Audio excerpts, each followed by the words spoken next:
Pertama, Al-Ghazali menyebutnya rububiyah, nafsu kesombongan. Orang bisa sombong, kata Al-Ghazali, karena 3 hal. Pertama karena tahta, kedua karena harta, dan yang ketiga karena ilmu. Sejarah banyak mencatat orang karena tahtanya tinggi kemudian sombong dan angkuh. Orang karena hartanya banyak kemudian sombong dan angkuh. Orang karena ilmunya juga bisa sombong dan angkuh. Kisah Fir'aun menggambarkan ketika jabatannya dia sebagai seorang raja, indranya menyaksikan apa yang dikatakan rakyatnya nurut, manut rakyatnya. Akalnya mulai berpikir, kata Fir'aun, kalau rakyat saya sudah mulai manut dan nurut, bagaimana kalau saya tingkatkan status saya bukan hanya sebagai raja, tapi saya tingkatkan sebagai Tuhan. Ketika akalnya berpikir tadi kemudian disampaikan kepada hatinya, hatinya memutuskan, Fir'aun katakan, kalau kamu adalah Tuhan. Maka digambarkan dalam Al-Quran, fahasyara fanada, faqala ana rabbukumul a'la. Fir'aun dan bala tentaranya keluar dari singgasananya, dan kemudian dia katakan, ana rabbukumul a'la. Saya adalah Tuhan kalian yang paling tinggi, yang harus kalian sembah. Puncak kesombongan Fir'aun pada tahtanya tadi. Fir'aun ternyata dengan kesombongannya sirna ditelan oleh Laut Merah.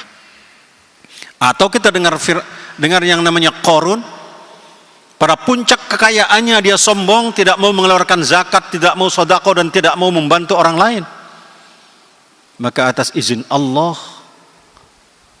Qarun beserta hartanya ditelan ke bumi. Sampai-sampai di kita, bahkan di Indonesia, kalau ada orang menemukan harta dari dalam tanah, dari dalam bumi, disebutnya harta karun. Karena itu kisah Qarun umat Nabi Musa beserta hartanya ditelan ke bumi. Yang ketiga, Bal'am. Dengan ilmu yang dimiliki, ternyata bukan untuk menjadi penerang bagi umat, tapi ilmu yang dimilikinya adalah untuk kepentingan dirinya dan kepentingan kekuasaannya. Yang benar bisa jadi salah, yang salah bisa jadi benar. Bal'am sirnah juga hancur karena kesombongannya. Fir'aun sudah meninggal dunia, Bal'am sudah meninggal dunia, Qarun pun sudah meninggal dunia. Tapi mohon maaf, rohnya gentayangan kemana-mana, Pak. Kadang masuk ke ketua RT, baru jadi pejabat ketua RT, sombongnya bukan main. Atau bahkan ada juga rohnya Fir'aun masuk ke ketua masjid. Ada ketua masjid itu sombongnya bukan main. Masuk ke beberapa orang, ketika dia sombong dengan jabatannya, dia telah kerasupan rohnya Fir'aun. Atau ada orang dengan hartanya, dia penuh dengan kesombongan. Hartanya untuk melakukan kezaliman dan sebagainya, bukan untuk menolong orang lain. Sombong dengan hartanya.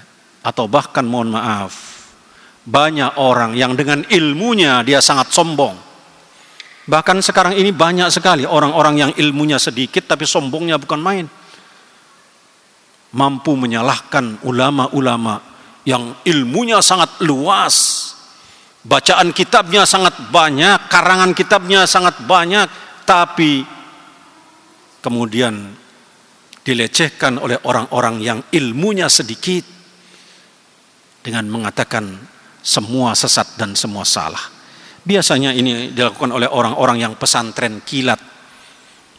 Belajarnya sebentar, dapatnya cuma 1, kemudian dia berani menyalahkan orang lain. Ilmu yang sedikit, ternyata banyak yang kemudian orang sombong karena ilmunya itu. Rububiyah, kesombongan.